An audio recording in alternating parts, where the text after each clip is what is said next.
Bakristo bavandimwe, Kristo Yezu akuzwe.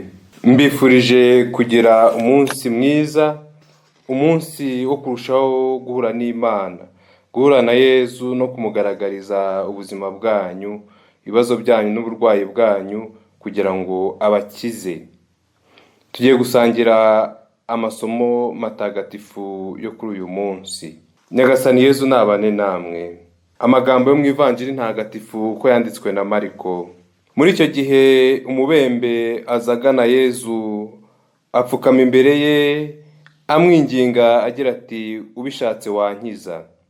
Yezu amugirira impuhwe, arambura ukuboko amukoraho avuga ati, ndabishatse kira.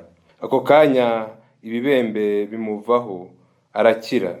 Yezu aramwihanangiriza, amusezerera ako kanya, amubwira ati, uramenye ntugire ubibwira, ahubwo genda wiyereke umuherezabitambo kandi uture ibyo Musa yategetse abahumanuwe, maze bibabere icyemezo cy'uko wakize.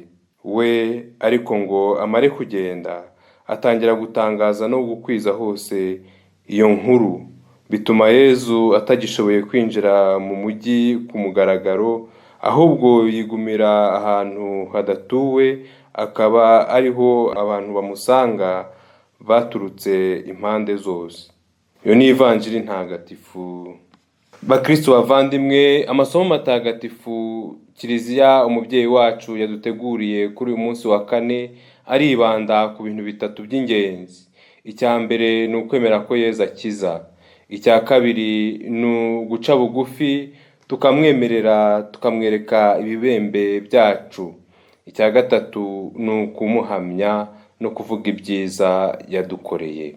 Isomo rya mbere riratwibutsa uko twemeye Kristo utanga ubuzima kandi agakiza. Riradushishikariza kandi rikadusaba kwirinda kugira umutima mubi, umutima unangiye, umutima utayoboka Imana, watuma twitandukanya nayo kandi ari Imana ikenutse ku mbabazi, urukundo n'impuhwe. Duhamagariwe kwirinda icyatuvutsa amahirwe yo kwibanira nawe. Isezerano Imana yagiranye n'Abayisiraheli ryujurijwe muri Kristo Yezu, uduhamagarira guharanira ko ijambo ry'Imana twaryumva kandi tukaryumvira. Ivanjiri itwibutsa ububembe bwacu, dusabwe kwereka Yezu nta pfunwe n'isoni, ahubwo tukamwereka byose ngo adukize. Ese nge ububembe bwanjye bushingiye kuki? Ese ngira imbaraga zo kwereka Yezu byose, ndetse na cya gice cy'amateka yanjye ndashobora kubwira umuntu uwo ari we wese no kwereka abantu?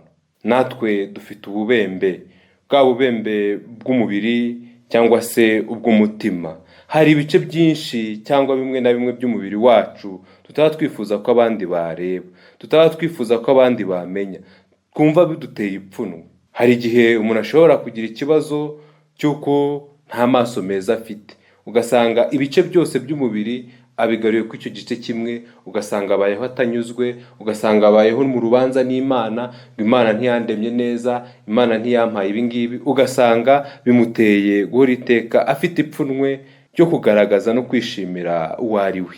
Hari ibice by'umubiri tudakunda kurusha ibindi, hari ibice by'umubiri tumva biduteye ipfunwe.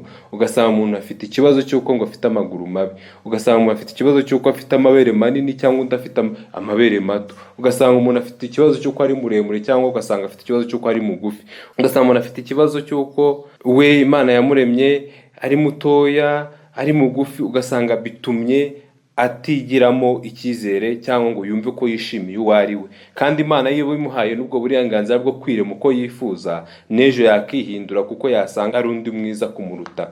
Icyo duhamagariwe ni ukwemera ibice byacu tutakunze, tukabyakira kandi tukabiha Yezu akadukiza, akaduha kwiyakira no kumva twishimiye abo turi bo. Hari n'ububembe bw'umutima, icyaha, inzika, ubugome, inabi, urugomo, ibintu byose bituma tutagaragarira imbere y'abandi nk'abantu b'Imana, nk'abantu bamenye Yezu, nk'abantu bahuye nawe kandi akabakiza. Twemerere Yezu adutsindire icyaha, adutsindire icyago, adutsindire inzika mu buzima bwacu, aduhe guhora iteka twishimiye kuba abana be kandi adukize. Burya rero agaciro k'umuti kamenywa cyane n'uwo wavuye. Kugira ngo dukire rero tugomba guca bugufi tukabisaba Yesu, no guca bugufi tukamwemerera, tukemera intege nke zacu n'ububembe bwacu kugira ngo adukize. Biriya byose bituma abantu baduhunga, biriya byose bituma natwe ubwacu dusa nk'abiyanze, tubihe Yesu kugira ngo adukize. Yesu ntabwo agira ubwoba bwo gukora ku bibembe byacu, aradukiza. Yesu aratwakira akadusaba natwe kwakira abandi. Yesu aradukiza kandi akifuza ko tumubera abahamya mu bantu.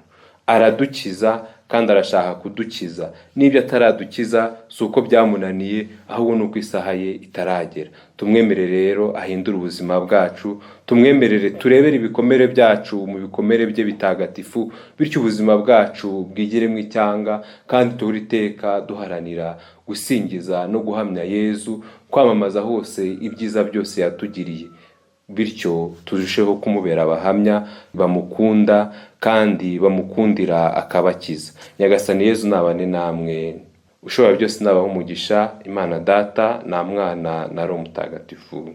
Amen.